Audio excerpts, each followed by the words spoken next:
is rife right now.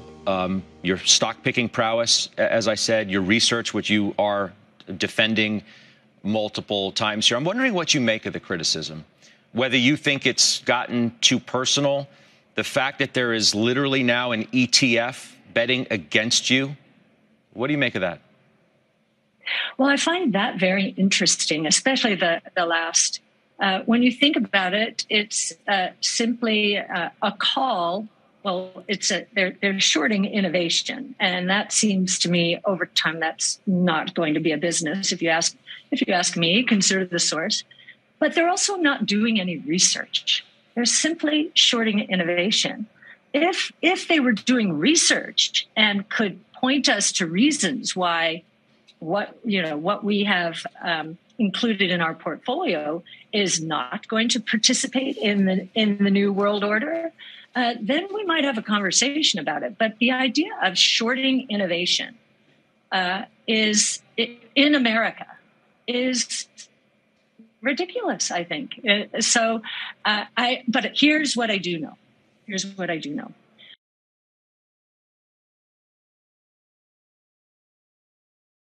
When I see, and this is investor psychology, when I see people so sure that we are wrong and that they are willing to set up companies simply to short innovation and to set up funds to short innovation, you know that investor psychology, the pendulum, has swung so far in one direction that if we're right, then the rewards are going to be enormous. I don't know how else to say it. They're not shorting innovation. They're shorting you. Well, we stand for innovation. You know, if it's an interesting, another interesting idea that surfaces as you say that. I, again, was in the bubble, but I was in the markets in the 80s and 90s. And where did investors go to access exposure to innovation? They went to the NASDAQ. And, you know, I'm looking, and we're benchmark agnostic. Our goal is to deliver a minimum of 15% compound annual rate of return over a 5-year period.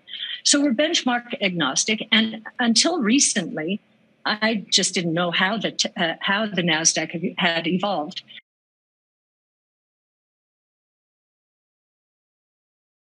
So if I look at the NASDAQ 100, what do I see?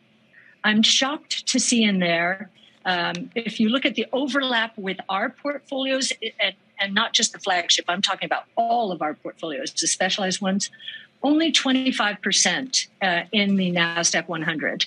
The top 50% are the FANGs, Tesla, NVIDIA, Microsoft, roughly. That's very rough.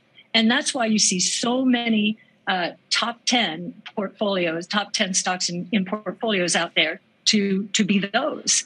And then if you look further, you see food stocks. Like this is not the NASDAQ I grew up with. You see like Kraft Heinz or Pepsi. You see Old Dominion and trucking. You see a CSX and rail. You see Dollar Tree and other dollar stores. You see a lot of bricks and mortar retail. And now it's that ilk of stock is roughly 10%. So what's left is what we would call either companies going to be disrupted by innovation or they're involved in sustained innovation. So this is not the true innovation index anymore. Our companies are investing aggressively now because they see enormous opportunities, whether it's in the genomic space, the robotic space, energy storage, artificial intelligence, blockchain technology. And when you think about artificial intelligence, I think for us, and all we do is focus on innovation, the biggest surprise to us in the last 3 years is the amazing set of breakthroughs in artificial intelligence. We've got AI costs. We've got AI moving more than twice as fast as Moore's law. Costs dropping 60% per year if you account for both the hardware and the software. When you get the cost of something dropping that much, and to levels that are much more accessible and affordable, you're going to have an explosion in creativity. And that's what's happening. What has happened to our world, our traditional financial world, is intense risk aversion caused by, first, the tech and telecom bust in the early 2000s, and then even more so after 08, 09. And what does risk aversion mean in the traditional world? Risk aversion means get close to your benchmark sensitivity. So we have, I think, one of the most massive misallocations of capital in the history of mankind. You have investors investing in the past. Benchmarks are where they are, and especially the largest companies and stocks in the benchmarks are where they are because of past successes. If we're right, those are the companies that are going to be disrupted. And you can see, if you look at large cap growth portfolios or large cap any portfolios practically, you'll see many of the same stocks. But in growth, you'll see the FANGs, you'll see Microsoft, you'll see NVIDIA. You'll see you'll see Tesla because it was put in the benchmark find.